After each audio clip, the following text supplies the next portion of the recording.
সেইদিনাৰ কথা জানেনে কি হৈছিলে?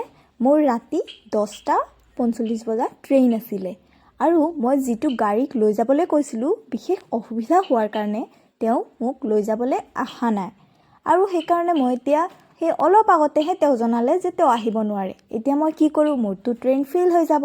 সেইকাৰণে দেউতাই ক'লে যে বলচোন স্কুটিটোৱে লৈ যাওঁ। কিন্তু আগতেও দেউতাই ক'ব পাৰিলে হয়, কিন্তু ৰাতি যিহেতু 10:45 বজাত বহুত ৰাতি হৈ যায়, আমাৰ ফালে সেই 10:45 বহুত ৰাতি হয় আৰু লগতে দেউতা চকুৰে ইমান ভালকৈ নেদেখে। হ'লেও দেউতাই কৈছে যে হ'ব মই লৈ যাওঁ বুলি আৰু আমি গৈ আছোঁ আৰু আমি ওলালোঁ 10:10 মানত আৰু 10:10 মানত ওলোৱাৰ পাছৰ পৰা আমি যেতিয়া গৈ আছিলোঁ যিহেতু দেউতাই বহুত লাহে লাহে চলাবলগীয়া হয়, চকুৰে একদম দেখা নাপায় আৰু ময়ো ইমান ভালকৈ ৰাতি চলাব নাজানো। সেইকাৰণে লাহে লাহে গৈ গৈ আমি ভাবিলোঁ যে আজি ট্ৰেইন আৰু গ'লেই, কিন্তু হ'লেও আমি অন্তিম সময়লৈ যে ট্ৰেইন পালে পাম, নাপালে নাই, কিন্তু গৈহে এৰিম। অন্ততঃ নিজৰ মনততো শান্তি পাম যে লাষ্টলৈকে চেষ্টা কৰিলোঁ, সেইটো ভাবি আমি আৰু গৈ থাকিলোঁ।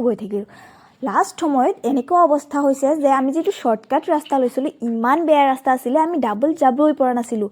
তো মই কি কৰিলোঁ, দেউতাৰ স্কুটিৰ পৰা নামি চিধা দৌৰি দিলোঁ যে নাই, আজি মই যেনেকৈ হওক ট্ৰেইন ধৰিবই লাগিব, নহ'লে মোৰ পইচাকেইটা এনেই যাব। সেইকাৰণে মই দৌৰি দৌৰি গৈ যেনে তেনে গৈ একদম এটা ডিব্বাত উঠিলোগৈ আৰু দেউতা চাগে বাহিৰতে আছিলে, মই আৰু দেউতাক দেখাই নাই এনেকৈ গৈ ট্ৰেইনটো ধৰিছোঁ। কিন্তু মই মোৰ পইচাটো একদম ৱেষ্ট যাব নিদিলোঁ।